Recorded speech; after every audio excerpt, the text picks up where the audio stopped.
Hi all, welcome back to MAKEOVER Dynasty in this latest instalment. Merlin here. Hope all's well with everybody.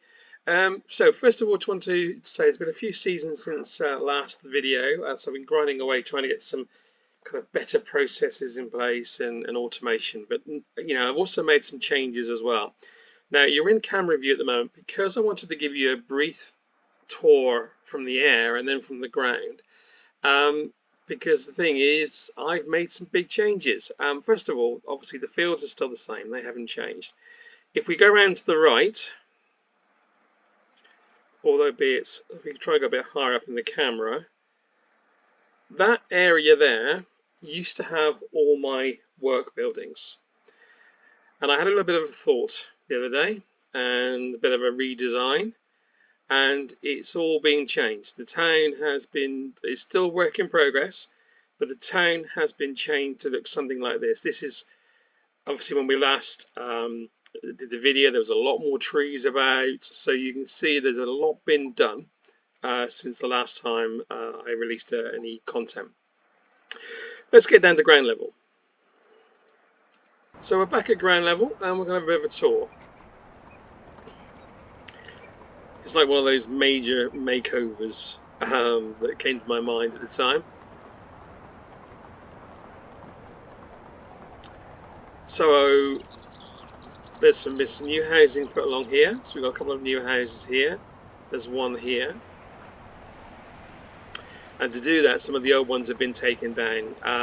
My thought process was to... these ones are the 4-berth ones. You know, the middle-sized houses, and these still are on 3 berths.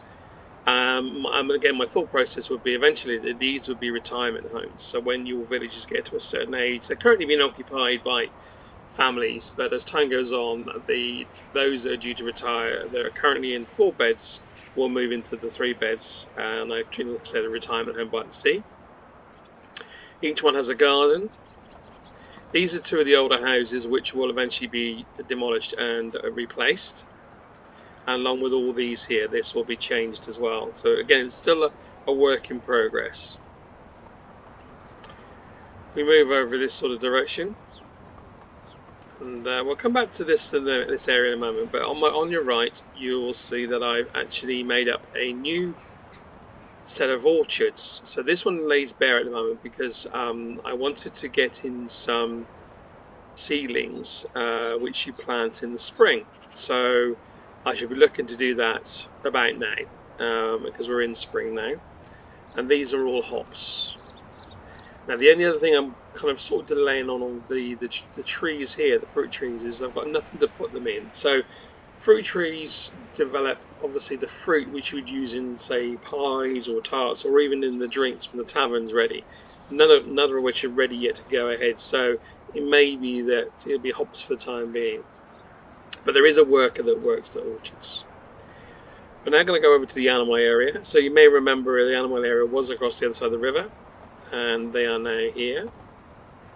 So this is our apiary, currently unmanned. Again, this is something that will benefit when the tavern comes along, because the honeycomb will go into the drinks, and I probably will start putting people in there. And then further down over here we have a cow shed to the right and 2, although again the bugs seem to kind of have the pigs in and out of the building, 2 pigsties and a fold all full of sheep, all kind of like facing the same way by the look of it.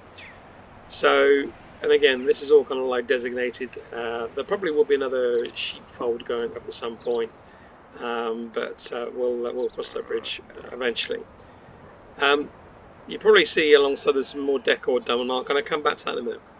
And there's a reason we're going to come back to that. We're now going to head over to the main workers area. So you can see at the moment I've started putting street lighting in. So we've got one barn there, a resource shed, another barn here. I've run out of wool fabric, so I haven't got enough to do at the moment. You've got your workshop, your hunting lodge, 2 woodcutter sheds, and 2 excavation sheds. Now you also notice as well, I've started to, as soon as they get to the point where they are at the top level, I'm insulating them for the purpose of kind of keeping their maintenance levels high, so you don't need to worry about kind of so much repairs. There's a couple more houses along here. So again, I'll come back to this in a second. So I'll just come back here. This is all kind of aesthetic. So you've got some laundry stations. Now these, I think, villagers will look to use. And obviously you've got your clotheslines. And again, it's just kind of making it look nice. We have a dining area. So again, you may recall the dining area was closer to the river. So we've now got some dining area. I put some plates and spoons out, but it's a struggle to get them to sit on the table and move them. So I've kind of stopped at that point. What I have done is I've turned the outs. You still get rot in the food storage shed, but if you leave things outside, if you turn the rot off, and it doesn't go to waste outside. So what I might start doing is putting like bowls of potage out, or things like the meals and that, and put them on the table so people can see that they're being done.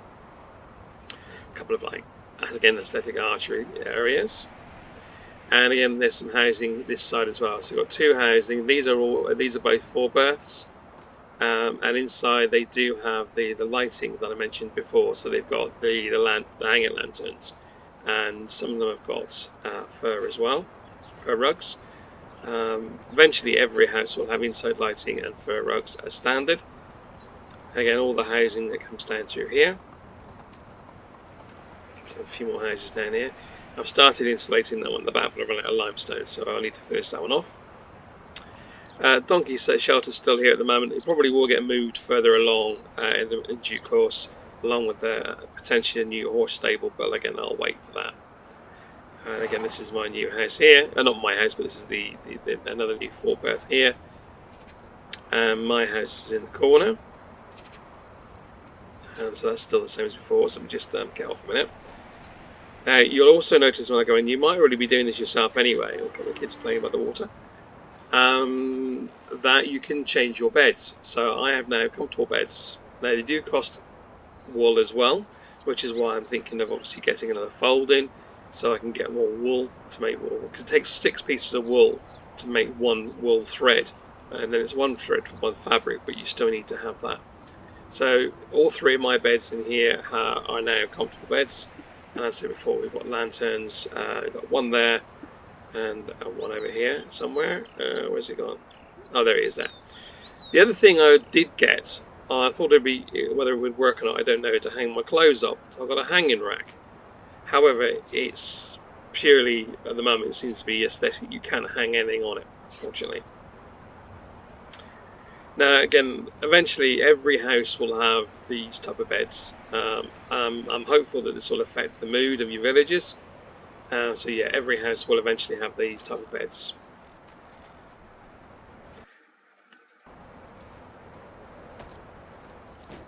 Now again, you may remember that the gathering area was over by the river. This is now changed. I have now got a bigger gathering area. I'll go for the donkey, just have a walk around. So you've got some of these, you've got campfires, but you've got these, they call them braziers or something, and they're kind of like a light source. So, and I've done kind of like 3 blocks of 10. So you've got enough of, say, 60 people to sit down, if needs be.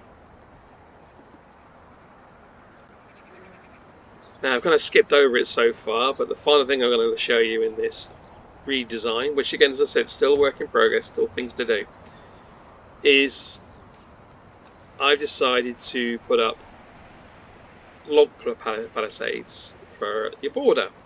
So as you can see, but I've also used these very useful bridge platforms now, because although there's no kind of specific regarding combat at the moment, something is coming in due course. Now whether that means bandits attacking, I don't know, but it does mean if I can stand here, get me bow out, I can actually shoot my bow. Although that arrow went straight into the thingy, into the wood. There it is. If you go to certain areas, it's a bit more better. So, for example, I think back here, it's a bit better. It's a bit higher on there. And again, it makes it look good. I mean, obviously, it's not this isn't going to be a war footing or something like that. But all around the camp, so the road that comes in from Tutki has now got gates. There's some standing torches that come on in the evening, and a couple of clay bowl lights as well.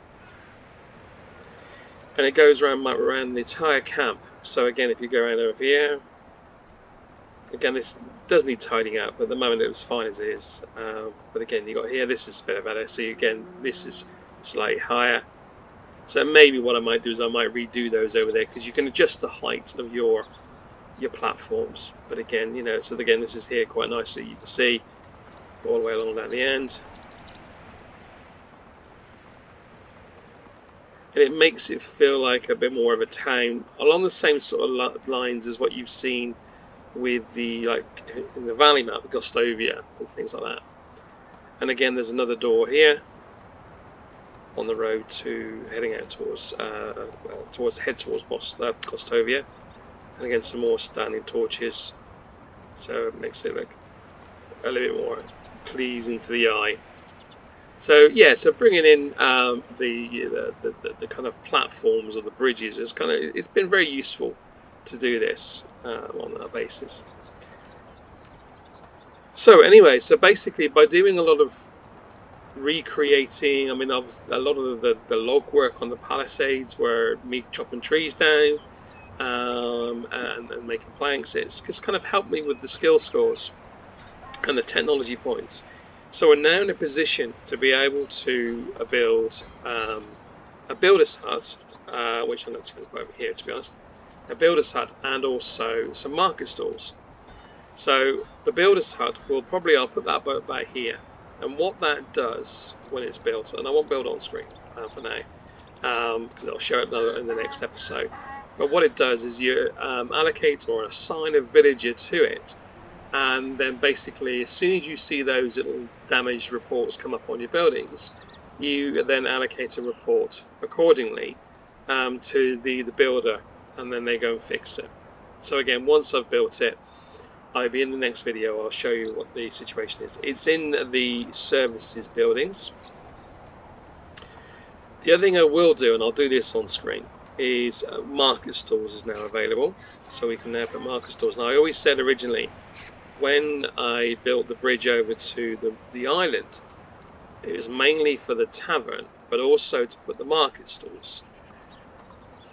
Now, since I've cut the trees down last, they've regrown, so we're going to have to cut the trees down again. But the idea will be, is that my plan here now is to have the tavern all the way back. And probably what I'll probably end up doing is I'll probably put another resource shed, because I'm finding that I'm literally nearly at the limit. So I'll probably put a resource shed right at the back here, so it keeps it hidden, and then tavern will eventually, when it comes, will sit in front of it, and then obviously the market stalls will come along the side. So just to kind of get the ball rolling, for example, I'm going to put in, let's pick up some stones.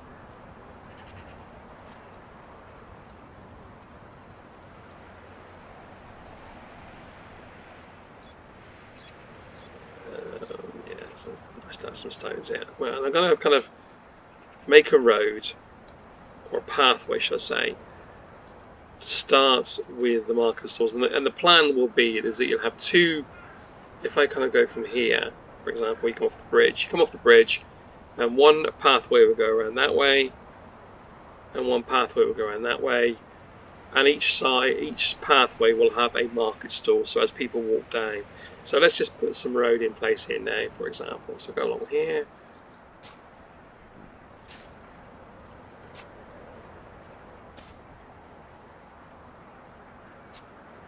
Just to give it a start, a view of what it would look like. And we'll look to build one of the market stalls. So it's under services, as I've said, market stall. And we'll face it this way. Let's see where the pathway was running through. So yeah, so we'll face it about here like that. Just give it a bit of a burst. We need some logs and planks, which I'll probably need to get in a minute. Logs, actually logs I've got already on board my donkey. Planks I don't have, but let's just go and grab some. I'm going to grab some materials, and then I'll be back on the screen. Okay, so I've got my materials now, so I should be able to start making this up. It's straightforward, literally. It's logs and planks, and then some fabric on the top. And there you go, one market stall. Now, the thing is, a market store, you need a villager with a diplomacy score. So let's just have a little look and see what we've got on in our management availability. Actually, this management screen we need. Right, here we go. And I'm going to put a diplomacy and see what we have available. Okay. Right. Actually, it might be better if I actually then just click on the thing itself. So we'll look to assign. So right, so again, we'll do the same again. Okay, right. So the idea is to try and take somebody off of something else that's being done to do this for now. Okay, let's have a look and see who will be a good choice for now. You want someone with a 3 or above, which kind of like rules out everybody below Gerarda. He's in the barn. So I want to leave the farmer alone. Possibly the barn worker, although she's pregnant. The cook, yes, so I'm going to take the cook out. The reason why is I'm going to stop them cooking. I'm going to do the meals myself for now, until I've got one cook already in place. Or shall I? Let's have a think. Yeah, I want to keep your farmers, keep your animal breeders. Hunters I need to keep hold of for now. Until I can find somebody else. Let's take off the cook for now. Just for the time being. And then you've got to give it an assignment. So basically then you need to go and give it to the store itself. At the bottom here, it says change good type. So you click on, so in this case. And I'm going to have a little look and see what I can use. So let's have a look and see. Resources or food. I think it's going to be, what I'm looking to do is sell some excess seed for now. I imagine it's probably going to come under resources. I would imagine. Let's go into the management. Don't want seasonal management. No, we want annual management. That's fine.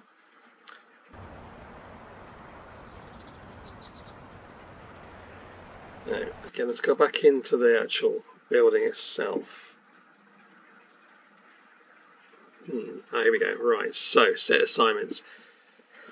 So here we go. Yes, so I was looking for seed. That's what I was looking for. So let's go with all the general seeds. The ones I would avoid for now is the grain, because the oat and the rye are being used for your animal feed, and wheat is being used for flour. So yeah, definitely going to do that. I have got a lot of flour as well, so I'm tempted to do flour. Let's do some flour as well. Okay, right. Now, I've done some calculations before I came online to try and work out what I needed to be able to sell. Now, flaxseed, as you can see, I've got over 2,300 flaxseed, and in a given year, I only need somewhere in the region, I believe, about probably 400 to 500. So any excess can then be split over a certain number of days. So originally I think I was working on something along the lines of 1,500, but I got a lot more than that now. So I'm going to go start selling about probably 65 a day. So you can see here how many a day are going up. So we're going to go with 65 a day just to kind of tick it over. And it'll eat into our reserves. So you can see it's quite a big chunk of our intensity, so I might not need to worry about anything else. Now we've got the carrots. So carrots are due, where are we to now? Spring. So carrots have just been planted in the winter. He says, let's just confirm and go back. Look at the field. Yeah, the carrot field's already in place, ready to eat. So that'll be harvested in summer. So we're going to go back to the building in question. And you need to keep probably about 80. So that we got about here 300 spare, which gives us about 240. If you want to keep a stock of 80, so 240 divided by it's the number of days in the year, which I've got 16. So that's about 15. So we'll go to about 15 of those. Flour I'm hardly using at all at the moment, so I'm just going to put in something like I don't know, 25. Cabbage seed, I'm going to hold back on cabbage seed for a minute. I will do that in a minute. Beetroot seed, again, beetroot is due to be, it's just being planted, as is onion seed. So I want to make sure that both of those have actually not already been used, as if they have, then we can do something with those as well. So beetroot hasn't been planted yet. Onion is being planted. Okay, so it may be, like I said, we'll hold off on those for the time being. But nonetheless, I mean, it's not a huge amount to begin with. But I mean, you know, you're talking somewhere in the region of about 300 coins a day will be coming out of or coming into the coffers. It's not a huge amount, but the more market stalls you build, obviously the more money you can potentially gain.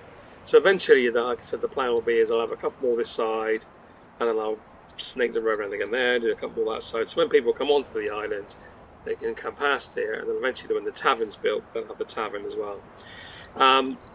Also, you know, once I've had a proper review of what my inventory is in the resource sheds, I'll probably look at it, perhaps doing some tools as well. So, for the purpose of trying to sell some stuff. And the reason behind that is I'm at a stage now with the mine working. And when I last looked at the resource shed, which I'm going to have another look now, I had a massive surplus of tools, especially axes. So I'm at a point now where I'm thinking, is it a good idea to stop creating, or crafting rather, copper tools and turn it over to iron? Because the thing is, if I go to bronze, you've got to do copper ore and tin ore from the mine. You've then got to convert them into bars, and then you've got to then put 2 bars together to get a bronze bar. Now if you're doing that manually for your own points, tech points, fine. But if you're doing it for the purpose of actually benefiting the village, it's a short-term gain. So my thought is, when I looked at the tools that I've got, is I've got 46 axes, I've got 35 hammers, 55 hoes, 50 knives, 7 shovels, and 77 sickles. That is more than enough for the immediate time for me. So the plan of action is this. We're going to go into, again, we're going to go to the mine first of all. And we are going to take off everything apart from iron ore. So it will literally be iron ore and iron ore only.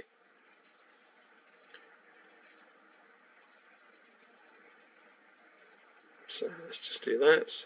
That's going to give us 48 iron ore per day, which means we can convert that into 24 iron bars per day. So we're going to go to the smithy.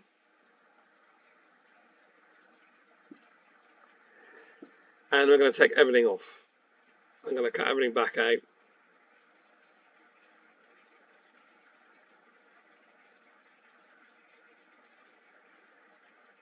In fact, I'm just going to double check the actual pickaxes as well, the stone pickaxes. Actually, no, I want to leave the shovels on because we need to put the no, actually, no, I've got enough shovels. No, I've got enough shovels. Let's just check the pickaxes, how many we've got in them, because the plan eventually is everything to going over to I've got 191 pickaxes. Oh, crikey, that's loads. Right. I didn't realise I got that far, which is probably why my resource capacity is virtually at its fullest. So that's this one, I think. It was this one. No. So again, we won't need to. We'll take off the copper bar.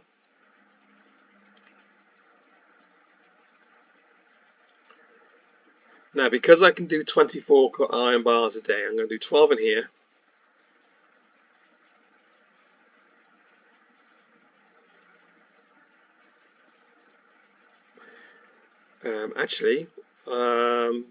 Yes, and 12 in here and 12 in the other one.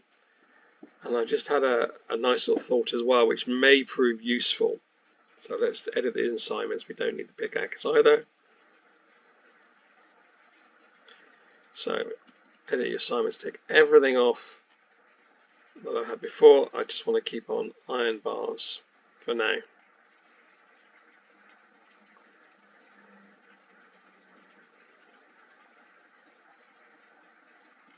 Okay. The reason why I'm kind of a bit wary is because I haven't been able to unlock any of these items yet. I'm hoping that I will be able to shortly, because obviously there's no point me stopping tool making and then not making any of the tools if I haven't got them unlocked. But again, we'll have a look at that in a moment. So again, we'll do 12 on here.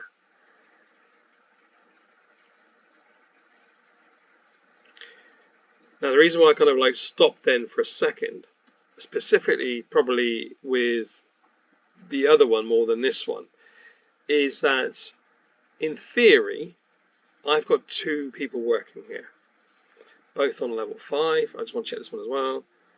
We've got level 3 and a level 7, so they're kind of even each other out.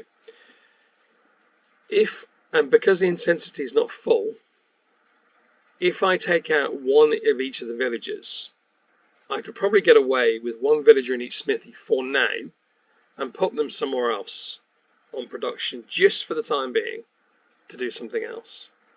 So I'll have a look at that off screen as well. So the eventual plan will be with the smithy is that the assignments will all be tools and iron bars. So so there'll be some tools in this one and some tools in this one. Now I'm a bit reluctant to put the tools on at the moment, and the reason why I'm a bit reluctant, there's 2 ways of looking at this. The priority with tools will always be with the best tool that's available. So if I start making iron tools, that's fine, but then I've got copper tools sitting around doing nothing. So the option is let those copper tools be naturally used, or alternatively, when I get to a stage when I've got enough iron bars, and then maybe what I'll do is I'll make up a load of tools, because I've worked out, you work out basically what you need. So for example, the excavation shed and the mine, there are 6 villagers all requiring pickaxes. So if I just preempted and I had enough iron bars, I could make up 6 pickaxes, put them in the resource and take everything else out and put it on the sale, so it's not being used, and then start building from there, if I'm able to do that. So but the eventual plan will be is that both the smithies will be running iron tools only. So let's just head over to this. What I want to do is I'm going to head over to the smithy itself, and this is a good time as well because it's dusk up here and the lights have suddenly come on. So this gives you a bit more of a view of what everything's like with the street lighting. So we'll run around as well in a minute. So let's just have a little look in here. Iron tools, right, so I need a technology of 5,000 points before I can actually do any of these tools. Can I do the bronze ones yet? I can unlock all the bronze ones, so if needs be I can do bronze for now. So, because I've got copper and I've got tin ore, so I could do that, but I'm not mining any more copper or tin ore.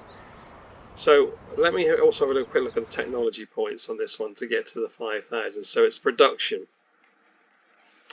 So I need to get to probably the Smithy Mark III before it will allow me to do this, which means I've got to do a lot of crafting and cooking.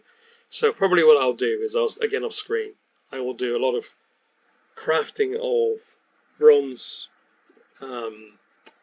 tools for now, to the point that because the better the tool, potentially the quicker you get your points increased, to the point that once I get to the smithy, which I would hope to be in place, Smithy 3 in place by the time my next video has been released, then I can then start building or crafting these iron tools.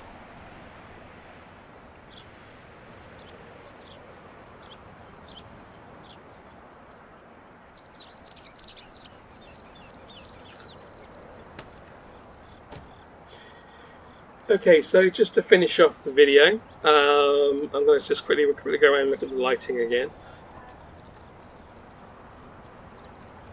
so you can see for yourself how you can benefit from it. And I've still got some more to put in, but once I get some more wool fabric I can do that. We've got some people sitting here at these tables.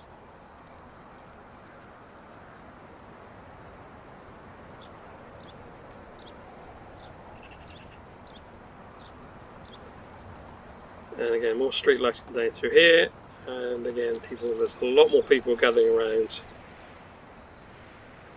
I've got I think a population of 54, of which I believe 38 of them are adults.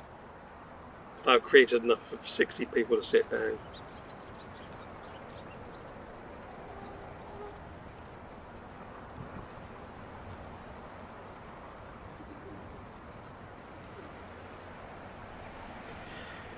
So there we are. That's the position we're in this particular video.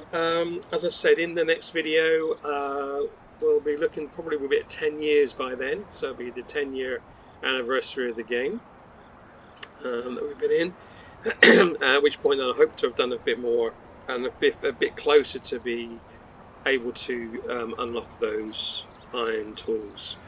And I think basically with the iron tools, you can, it's the way I look at it is that if you've got iron tools, the villagers don't need them so much, which means the time can be used other ways. So, the smithy can craft, you don't need too many people in the smithy. They can do other things in production. So, kind of gives you a viewpoint on there. Anyway, thanks indeed for watching. I hope you enjoyed. As always, if you've got any suggestions or comments that you'd like to add, whether that's comments on your own in-game progress, i.e. how you do with your housing or your layout, or any questions on what I've done so far, then please ask them. And again, as always, if you like what you see, click the like and subscribe button, and I'm happy to see you again in the next video. Enjoy the game.